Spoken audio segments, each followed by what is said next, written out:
This video was filmed on the 17th of March 2020, 6 days before lockdown was announced.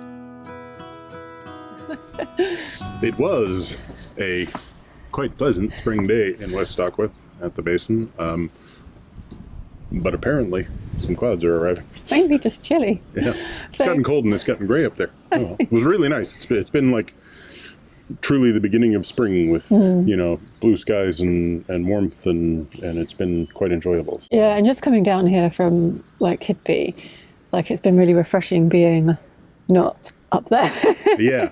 Like it was nice up there, but it just seemed to coincide with coming down here and the change of scenery, and it's more canal-y, like traditional, what we think of as canal-y, and less navigation-y. Yeah, and all of a sudden there's like snowdrops everywhere, and daffodils. There's daffodils. Yeah, it's just, and the birds, and it's definitely like the tide has turned. Yeah. You know, in the case of the Trent, literally a couple of times. So we were planning to leave the boat here while we went to Canada for 2 weeks to visit Michael's mum. Yes. It's currently the 17th of March, and we are supposed to be in Canada now. Which means if you sort of recognize the time, we were planning to leave right as the pandemic kind of happened. It kind of blew up. Yeah, just the day right in our travel plans. The day before we were due to fly. Yeah. So I had a couple of unsettling days, not knowing what to do for the best. And in the end, we were checked in at the airport. And we were physically at the airport, and we cancelled. Well, we postponed our travel plans. They let us move their tickets. So yeah, we'll see how that all plays out. Who knows whether we'll go. At the end of the day, Canada essentially closed its borders like 2 days after we were supposed to fly, and on the day before we were supposed to fly, they announced they were going to be doing it. So it was like, it's completely uncertain. We have no idea what's going to be there. Unfortunately, it means I'm not able to visit my mom. Which is the only thing we cared about, really. Yeah, because I've been needing to make a visit. So now it's going to be bumped, and we know lots of other people have had their lives disrupted and had to make difficult decisions as well. So we know it's not just us. Yeah. But it means we're back on the boat on the Chesterfield, and we're about to cruise. We are practicing social distancing, obviously. The canals, definitely, there has been nothing from the CRT other than they're open for business. And if you need to self-isolate, just let them know and you can overstay. So that's good. Yeah. But I'm excited about where are we? The Chesterfield Canal. West Stockwith is so nice. There are a couple of pubs here. We've actually been to both of them, which is very unlike us. Mm-hmm. There's a co-op in the next village, which I think is called Misterton. And there's a really nice loop walk you can do up the River Idle, across to the village and then back down the canal or the other way. George likes that walk. We did discover going up that way that the Idle is idle. Is it the Idle? Idle. Either way, it is truly not navigable. Michael I had these high hopes and plans, but it's like, yeah, you can pay £240 each way, apparently, to open a couple of sluice gates and go up like less than a mile. So, we won't be doing that. Oh well. But just up the river, there's a big old pump house, which is really nice. It's been converted into a residence. Yeah, and it's huge. It's beautiful. Yeah, but I quite fancy living there. Well, I don't think we can afford it, but maybe. No. So we're going to head to Redford and maybe have a little while there, depending on what moorings we find. It's about an 7 or 8 hour cruise, so we won't get there today. And we're actually just going to play it by ear and see what happens, because recently our cruises have been quite purposeful to get to a place, to stop at a place. Yeah, but for now we're just going to see what happens. We're going to carry on. All right, let's get going. Yeah, we're on our way that way to immediately turn that way and go that way. All right, let's go. There's a mixture of visitor moorings and long stay moorings in the basin. There's also a couple of hire boats that are based here if anyone fancies exploring the Chesterfield Canal without transiting the Trent.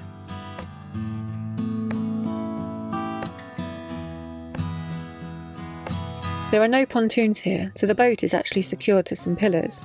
Michael has to walk down the gunnel to untie us. We're also secured to the boat next to us, and once Michael releases that rope, we start to swing out in the wind.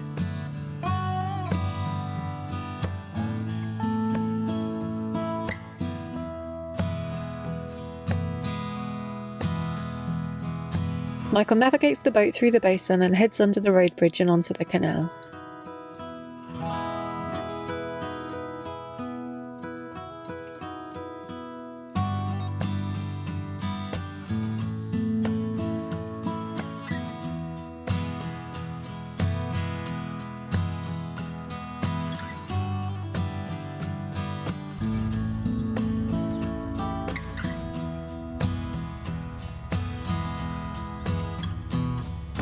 Just under the bridge are some long-term moorings, and that is a brand new surface on the towpath. The CRT have been working hard on it every day that we've been here, although George clearly prefers to run on the grass and dirt.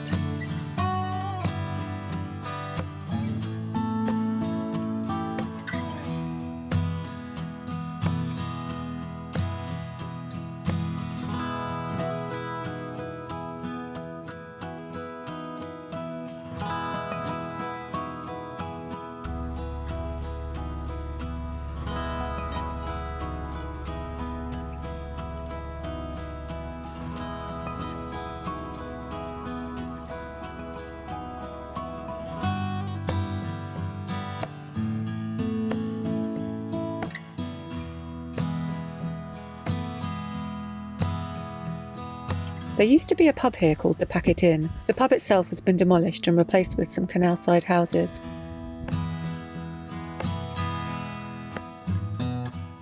We've travelled just over half a mile and arrive at Misterton Low Lock. The first 5 locks on the Chesterfield Canal are all wide locks.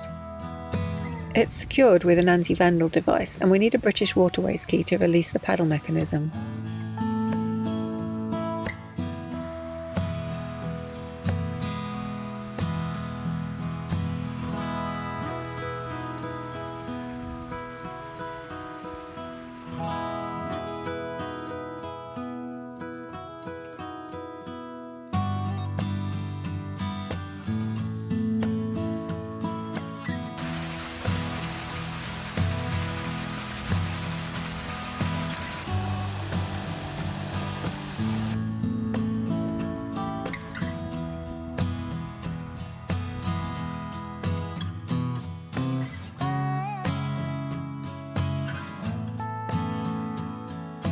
As there are no other boats about, Michael walks the short distance ahead to prepare the next lock, while I keep an eye on Perseverance for the rest of her ascent. He then comes back and moves the boat to the next lock, and I wait and shut the gates behind him.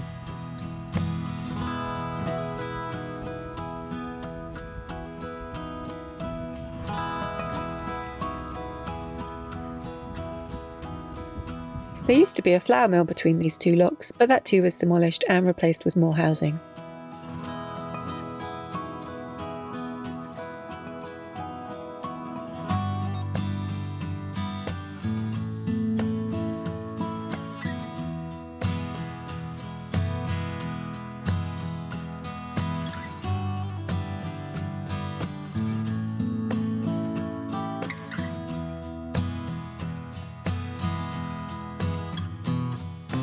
George waits as patiently as ever as we ascend the second lock.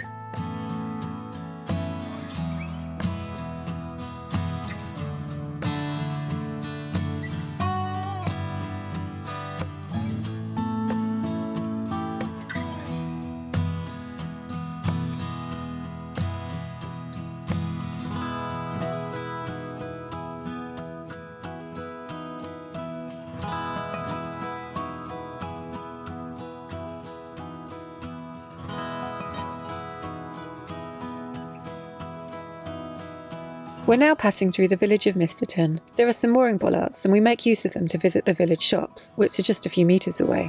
There's no overnight mooring allowed here, which seems a little strange.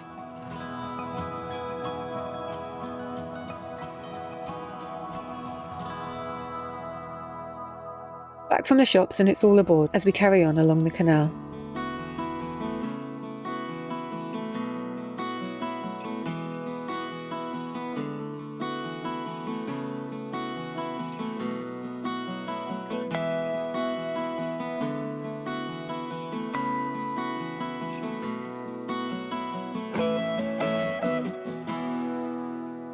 We're really loving this canal so far. It's so nice to be on a narrow canal after spending most of the winter on the wide sections of the Sheffield and South Yorkshire navigations. It feels like spring's on the way too.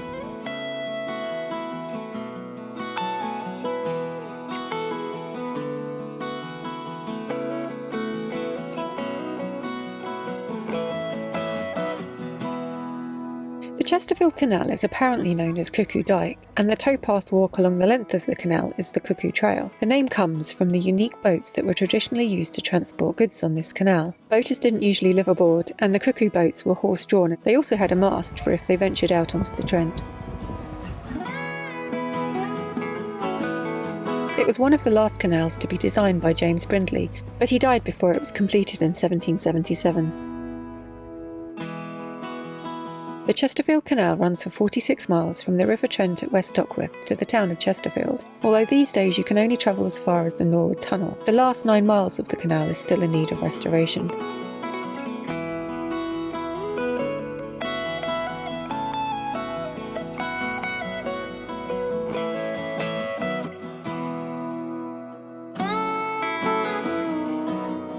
Here we pass one of the many disused brickworks that are located along this canal. It looks like this area has taken on some other industrial function.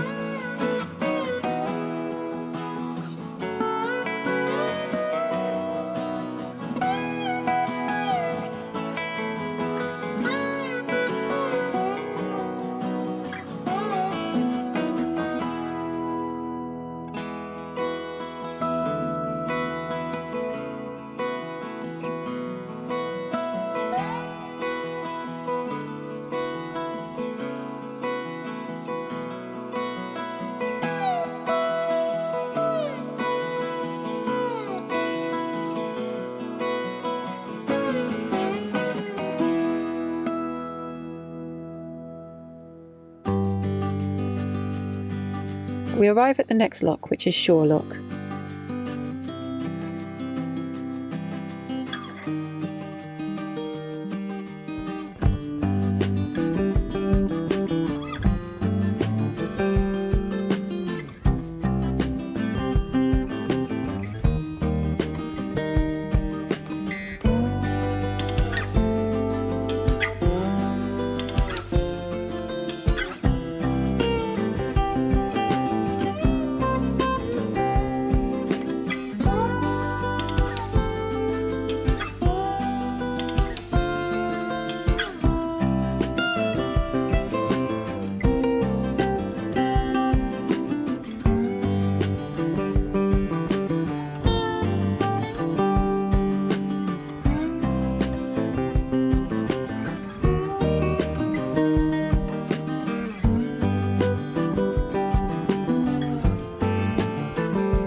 And this lock is Gringley Top Lock.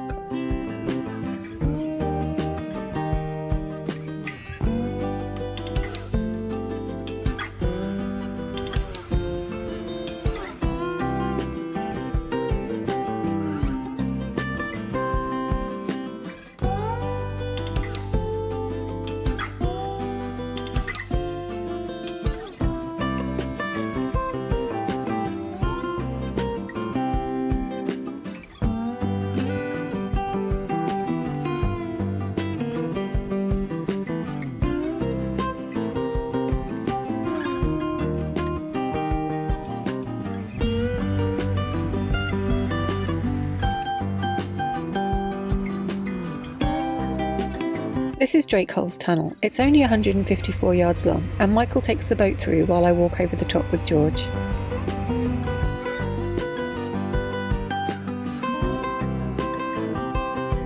We find a free mooring on the other side of the tunnel and decide to stop here for the night. Well spotted. That was a really nice cruise. Yep. Got a bit windy towards the end, but... It was a bit windy quite a lot of the way along. Well, yeah, I mean, there was bits of gusts of wind and everything. Towards, for me, about the last mile before I hit some trees, it was like, oh, I'm being pushed all over the place. But it was, the sun's gone in a bit now, but the sun was shining. There were some freshly born lambs in the field. Very little, tiny little lammy whammies. But they would look too far away to record. But Yeah, it's just like countryside in the middle of nowhere, and it was just really nice. Yeah, I saw the house I want to buy. Oh yeah. Well, it's actually, I mean, I think it's actually part of a little brickworks. So it's like a one-room cabin with a really Massive big chimney. In the middle of a field next to a lake. Dead center in this field with a little lake full of like aspen trees and some beautiful little sheep and stuff. And I was just like, yep, that's the one. I want that one. Never mind the pumping station, enormous thing with 6,000 square feet. I want 250 square feet in the middle of a field. Yeah, I was thinking about it, and I think it's the Lancaster is the last time we just cruised for the sake of cruising. Since then, we've been go. We need to get here for this time. We need to get here for this time. Yeah, or we've been like sat still. We've either been sitting still, or we've had places where it's like, oh, okay, we could move forward, but we have to move forward a specific distance because we're dealing with a flooded river section or a stoppage. You know, Whereas today, we just were like, we'll leave when we want to and we'll stop when we want to, and that's exactly what we did, and it was really nice. Yeah, we passed some visitor moorings partway along, and it was like, oh, maybe we'll just stop here. Nah, let's keep moving. But so about halfway to Retford, and yeah. And my hair has gone nuts up here. Lovely day. Could be a teensy bit warmer towards the end, but other than that, it's been beautiful. Yeah, we're very lucky to be doing this today. There's a possibility of some rain tomorrow, so we might have a day in, or we may continue the rest of the way to Retford. It's cool, this little tunnel here, Drakeholes. Is it Drakeholes or Drakeholes? I think it's Drakeholes. Okay. Yeah.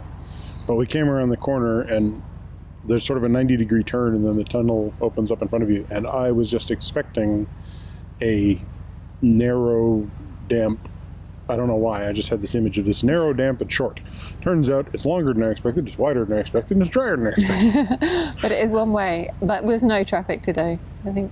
No, I don't think I got a very good shot of it, though, because the camera went, my phone didn't deal with it. Yeah. But it's double wide, so it's wide enough for a wide beam to go through one way.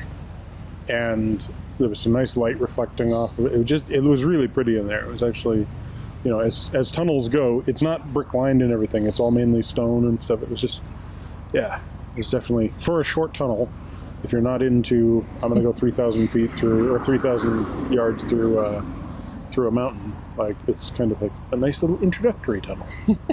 We are by a road here, but it's not massively busy, which is a bit of a shame. But, meh. Yeah. It's a nice area, though. Like, big green fields, lots of little just farms and stuff. Well, one massive farm. One obviously very large farm. And we've had the usual advice, oh, it's not very good to moor in Retford, but we are going to ignore that advice, because if we listen to that advice every time it's told to us, well, you wouldn't stop anywhere in England. So if we have trouble, we have trouble, and we'll just move on. Yeah. But hopefully everyone has got better things to do than cause trouble right now. One would think so. It's gone really dark now. Yeah. The sun came up, have to adjust the camera, then the camera goes dark, or we go too bright. Right. The problems of photography. Being amateur vloggers. Right, should we finish the vlog? Yeah. So, hope everyone's doing okay. Thank you very much for watching. We hope you enjoyed the video. If you did, give us a thumbs up and comment down below. Subscribe to the channel if you haven't already, and if you want to receive notifications, hit the bell. Now for the bloopers, which includes me making a big schnozzy sneeze right into my hand.